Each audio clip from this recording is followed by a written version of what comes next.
Oke adik-adik, sudah siap semua?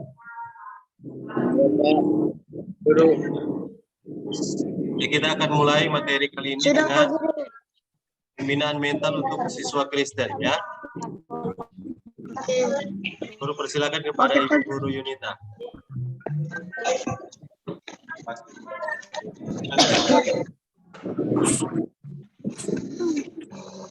Berdiri dulu.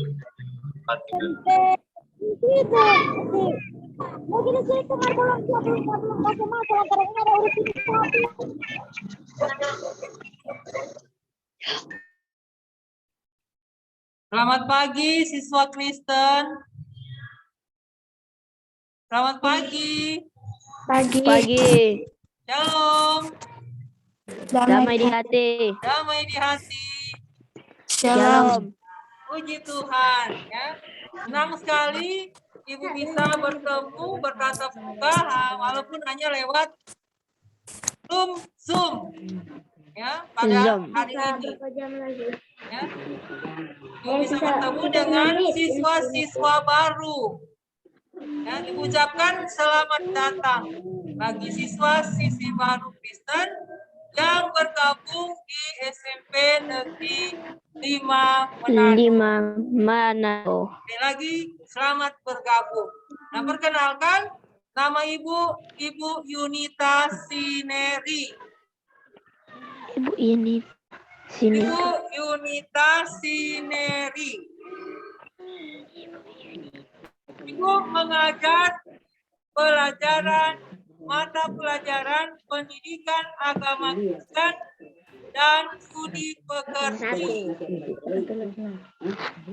Ya, sekali lagi Ibu mengajar pelajaran pendidikan agama Kristen dan studi pekerti.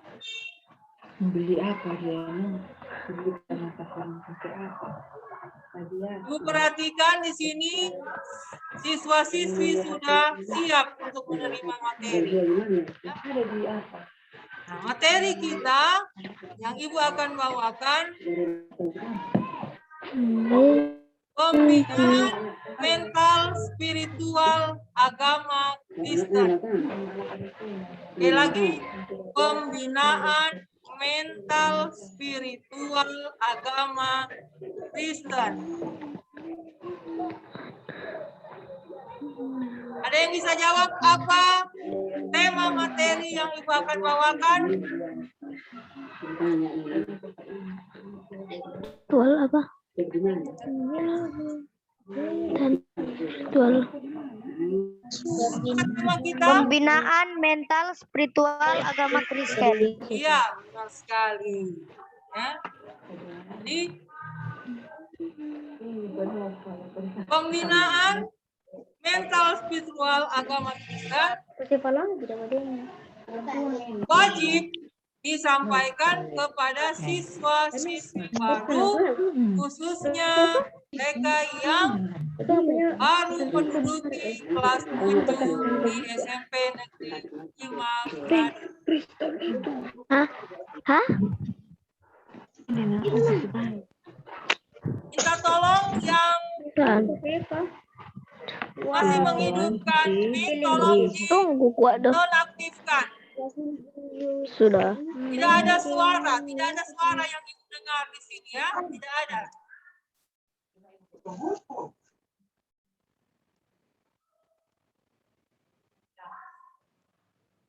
Apa itu pembinaan mental spiritual agama Kristen?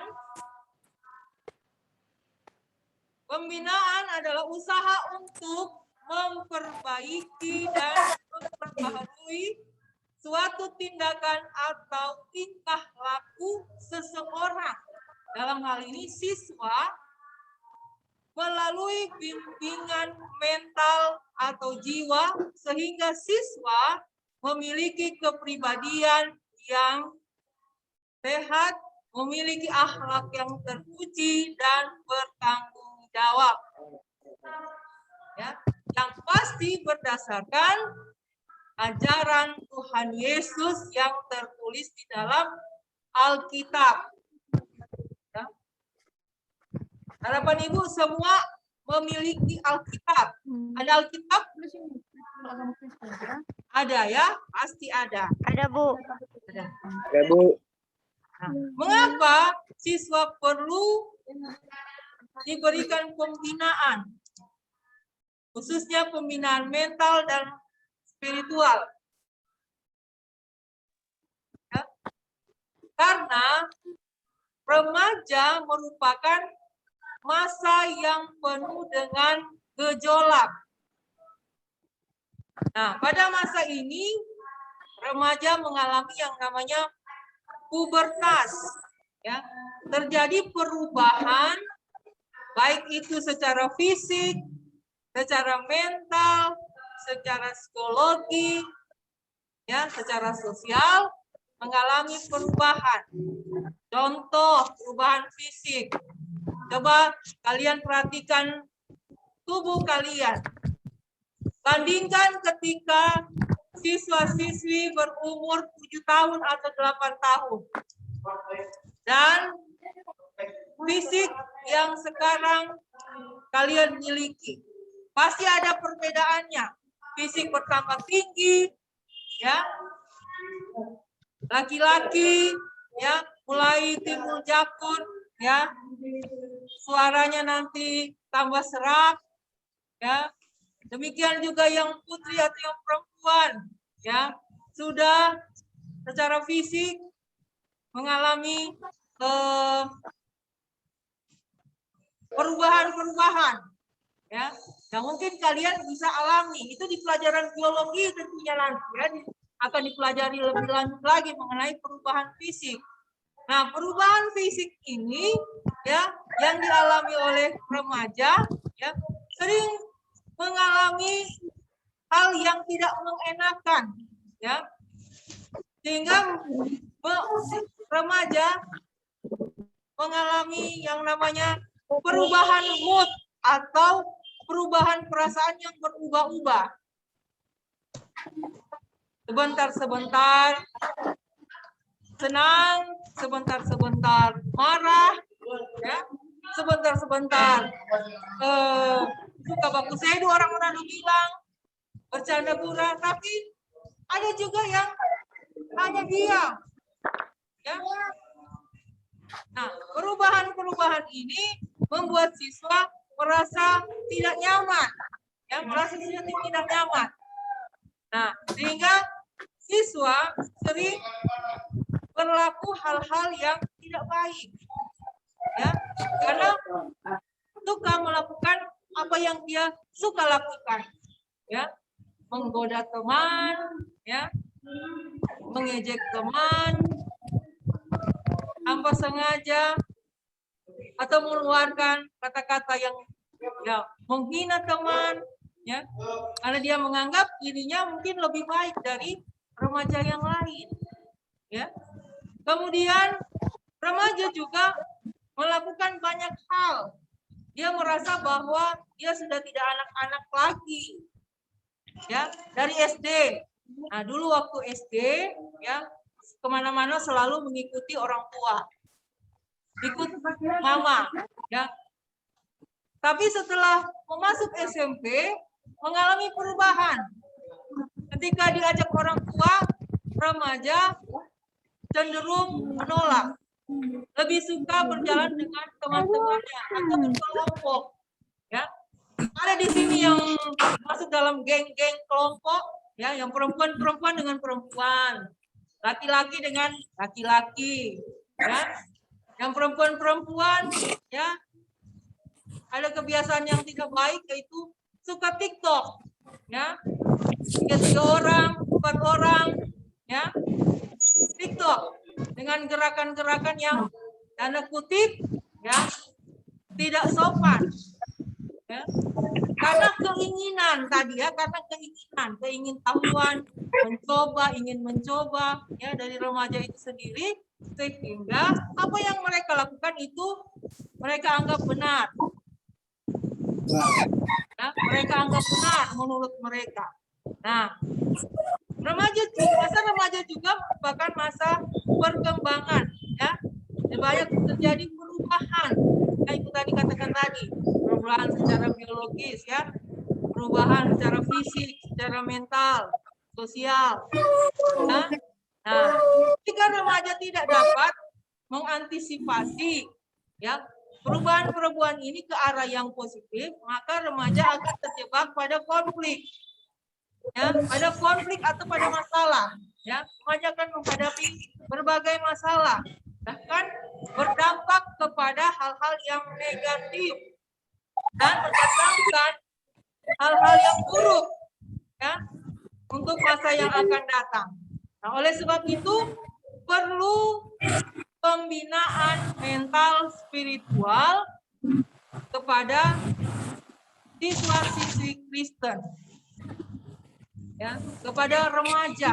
Ya, kalian ini sudah masuk dalam kategori remaja awal. Ya, remaja awal. Nah, pembinaan ini tentunya berdasarkan firman Tuhan. Ya, pertama dari 10 hukum atau 10 firman yang terdapat dalam Keluaran pasal 20 ayat 1 sampai 17. Mungkin ada yang sudah hafal?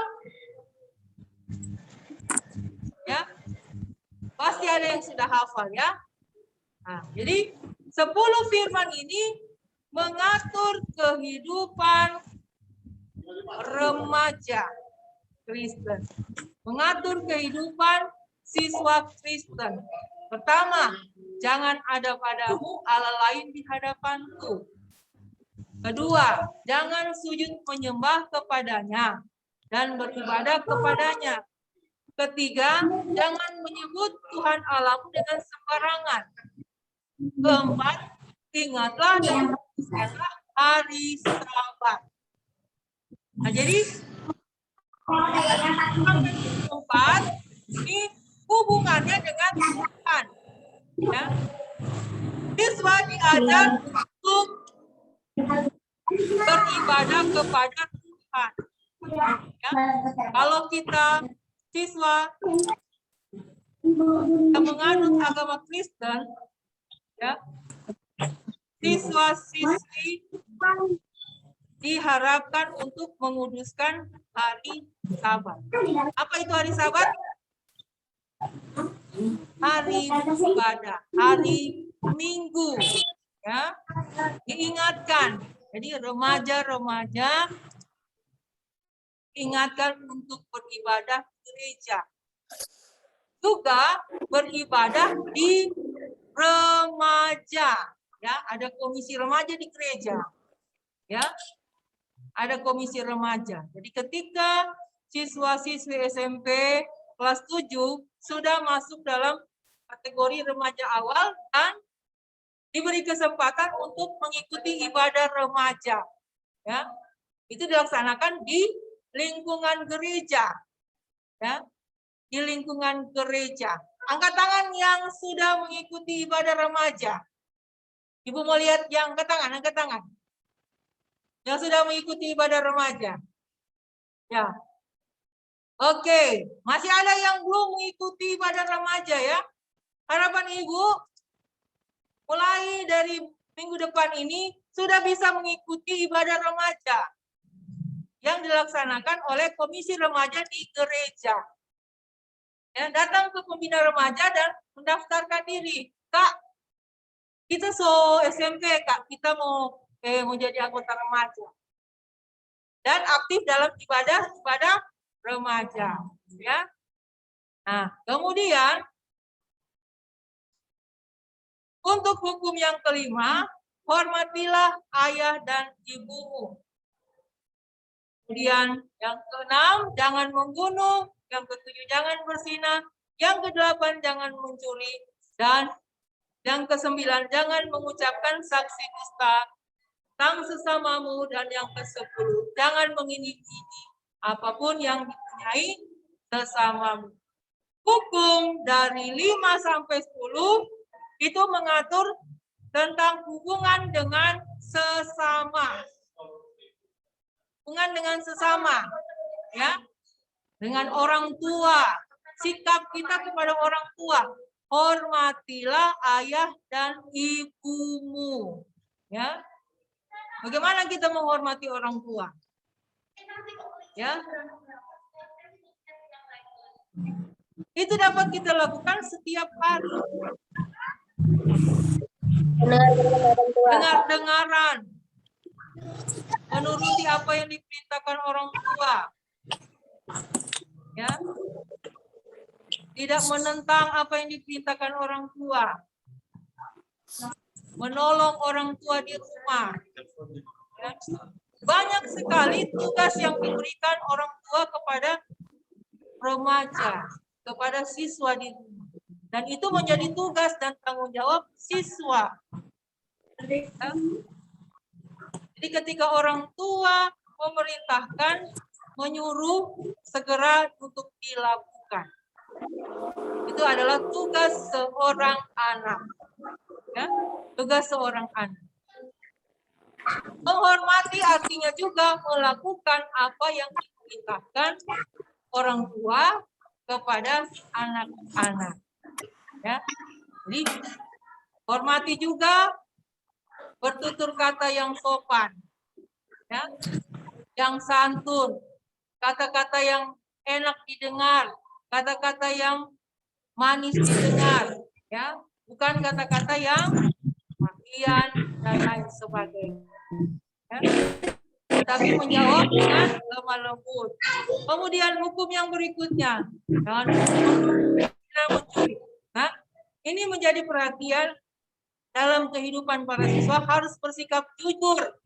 Ya, kejujuran itu dimulai dari mana? Dari rumah. Ya. Dan itu akan nampak dalam kehidupan sehari-hari. Ya. Ketika kita jujur, maka kita akan bisa menjalani setiap tugas dan tanggung jawab kita dengan baik. Ya. Karena tidak akan ada masalah kalau kita jujur. Ya. Dan itu dimulai dari dalam rumah. Ya. Bersama dengan orang tua, saudara bersaudara. Kemudian nanti jika Tuhan berkenan, COVID berlalu, kita akan masuk dalam ruang belajar, ya, tatap muka. Ya. Nah, akan kelihatan, ya, ketika dalam satu minggu kelas semua siswa, ya, sikap dan tanduknya akan nampak. Oh, si siswa ini tidak jujur. Kenapa dia tidak jujur? Karena ambil kita pe pulpen, ya, pencuri kita pe pulpen, akan nampak. Ya. Nah, oleh sebab itu, yang namanya kejujuran itu harus senantiasa dilatih dalam kehidupan kita. Ya. Itu juga kita tidak mengingini apa yang dipunyai teman kita. Itu artinya kita harus mengucap syukur dengan apa yang Tuhan sudah berikan dalam kehidupan kita. Ya, mengucap syukur untuk orang tua, mama papa, ya, yang Tuhan berikan. Mengucap syukur untuk kakak dan adik, ya, mengucap syukur untuk berkat-berkat yang Tuhan berikan, ya, karena mereka itu adalah pemberian Tuhan yang terbaik dalam kehidupan kita. Nah, kemudian nilai Kristiani yang selanjutnya. Namun sebelumnya ada pertanyaan, Ibu silakan jika ada pertanyaan, angkat tangan, yang ada pertanyaan.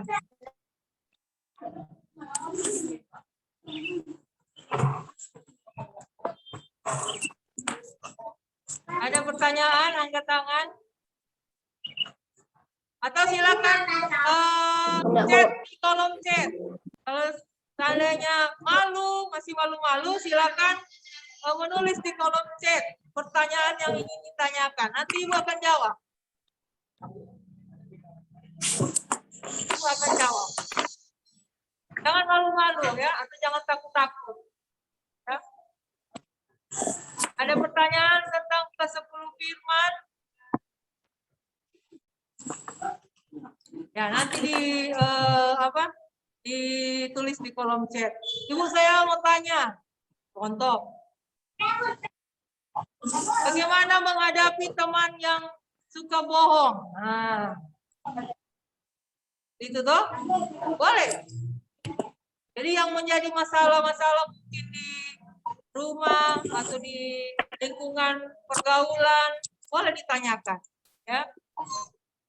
Nah, kita belajar untuk melatih diri kita, ya, untuk melakukan hal yang baik, ya, dalam rangka mengubah perilaku yang buruk, ya, menjadi perilaku yang lebih baik lagi, ya, memperbaharuinya, ya. Tidak ada kata terlambat untuk sebuah hal yang baik, ya. Kalau itu memang kita inginkan, secara kesadaran kita ingin mengubah diri kita, Tuhan pasti akan memampukan kita untuk mengubahnya. Ya, mungkin orang lain tidak percaya, tapi diri kita bisa membuktikannya, ya. Nah, selanjutnya hukum kasih, ya. Hukum kasih Matius 22 ayat 37 dan 39.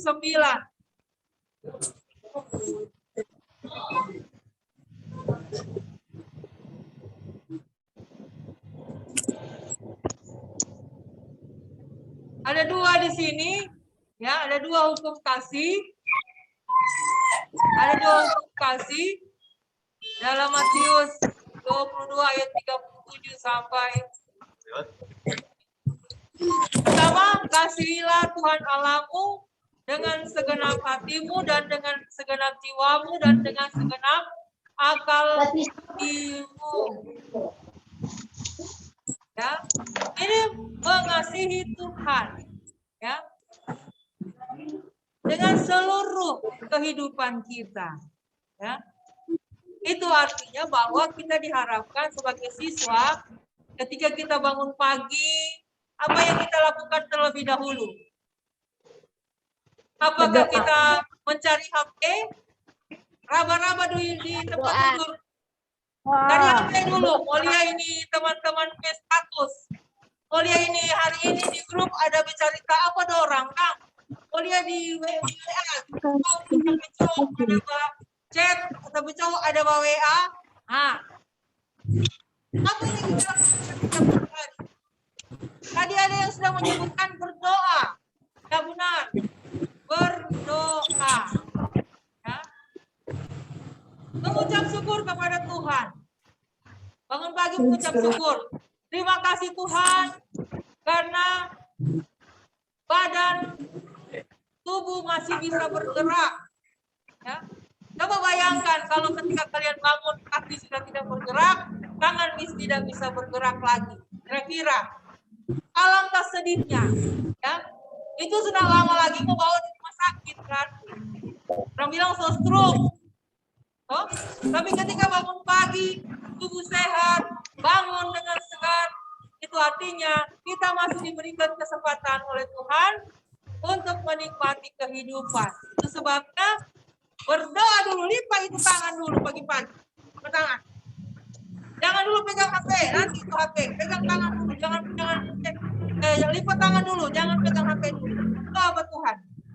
Terima kasih Tuhan. Masih boleh bernafas kita pagi ini. Terima kasih Tuhan, masih bisa bergerak kita tangan dan kaki. Ya, itu yang harus kita lakukan. Ya. Kemudian apa? Membersihkan tempat tidur. Ya. Jadi mengasihi Tuhan di sini artinya mendahului Tuhan dalam segala hal. Mau kemana-mana berdoa dulu. Mau pergi ke sekolah berdoa dulu. Buka pintu berdoa, Tuhan sertai perjalanan sampai di sekolah. Atau Tuhan sertai perjalanan mau pergi ke gereja, kemana saja berdoa terlebih dahulu. Ya, jadi mengutamakan Tuhan. Ya. Dan tidak lupa beribadah. Ibu sampaikan tadi ya, tiap hari Minggu ke gereja atau mengikuti kegiatan remaja. Ya. Karena kelompok remaja ini sangat penting. Di situ remaja dapat saling mengenal satu dengan yang lain, dapat saling sharing. Ya, kalau jika ada masalah bisa saling sharing, terbuka satu dengan yang lain, bertukar pendapat. Bahkan boleh bertanya kepada kakak remaja jika ada masalah. Tidak menyelesaikan masalah sendiri. Nah, yang kedua, kasihilah sesama manusia seperti dirimu sendiri.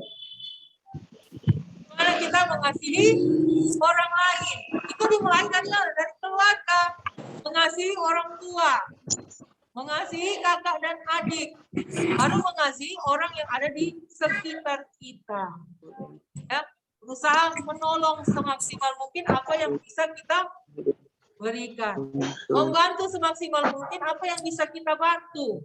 Ya, jadi ketika kita diberi kesempatan untuk menolong, mari kita lakukan. Terus yang ketiga, buah roh. Maaf ini 40 menit. Buah roh.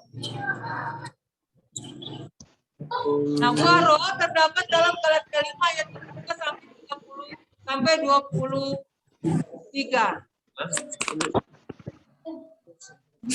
Ya.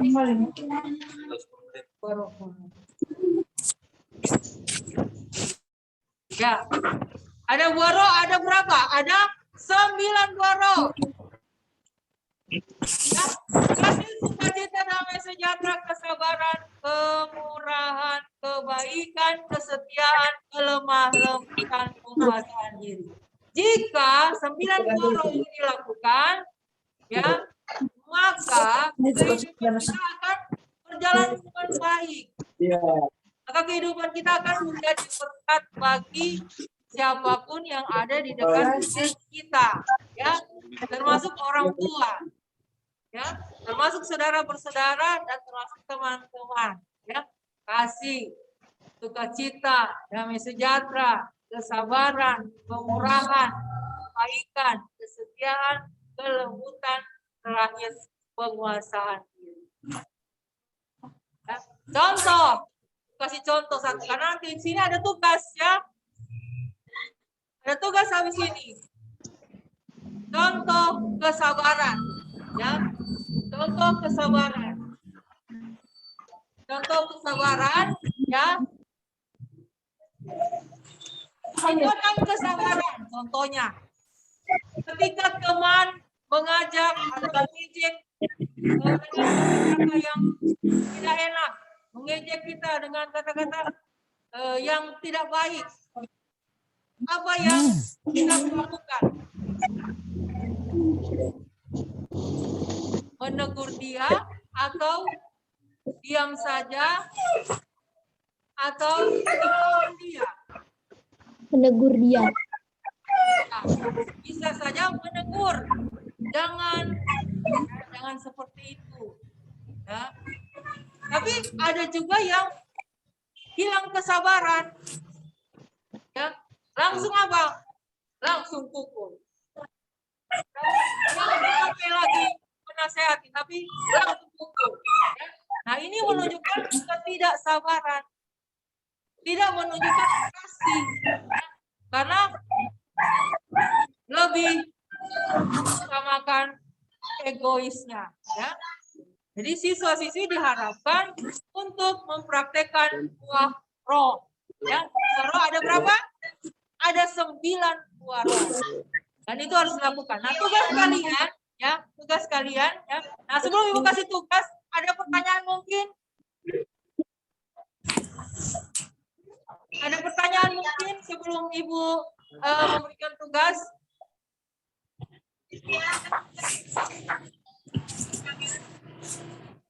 Ya, jika tidak ada tugas, tidak ada pertanyaan, tugas kalian adalah membuat, silakan catat, tugas kalian adalah buatlah contoh,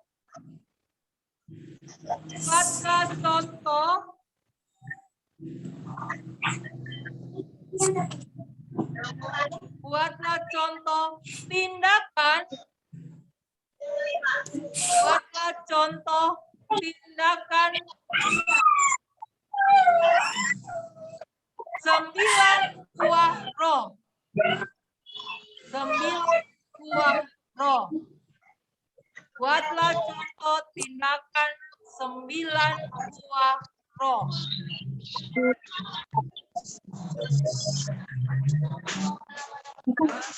Buatlah contoh tindakan 9 buah roh. Berarti ada 9 contoh, ya. Ada 9 contoh. Nah, contoh yang pertama Ibu kasih gambaran di sini. Kasih. Contohnya adalah ya, menolong teman yang mengalami kecelakaan. Ya. Contoh, jika teman jatuh, ya ketika itu jatuh di jalan, ya ada naik sepeda atau sedang berjalan dan sebagainya, kita menolong mengangkatnya dan membawanya sampai ke rumah atau kembali ke rumah. Atau menolong teman yang kekurangan, apa yang bisa beli, ya pada teman yang mengalami kekurangan.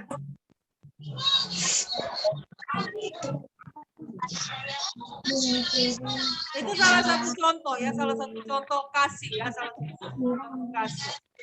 Ya, kalau di kelas, ya, kalau di kelas tatap muka, contoh kasih. Teman menolong teman meminjamkan pulpen ketika teman tidak memiliki pulpen.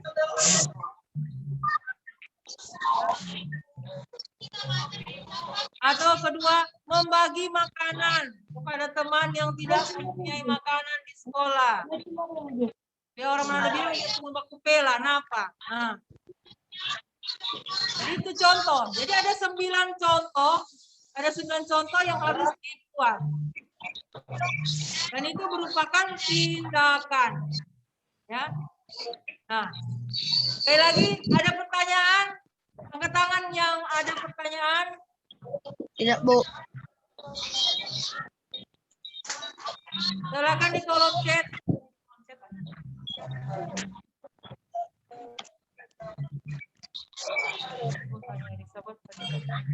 Ya, ada pertanyaan, Ibu, hari Sabat itu hari Sabtu atau hari Minggu? Nah, untuk kita yang beragama Protestan, hari Sabat itu hari Minggu. Ya. Hari Minggu. Ya. Hari kita beribadah. Kenapa hari Minggu? Karena pada hari Sabat, hari pertama, itu Tuhan Yesus bangkit.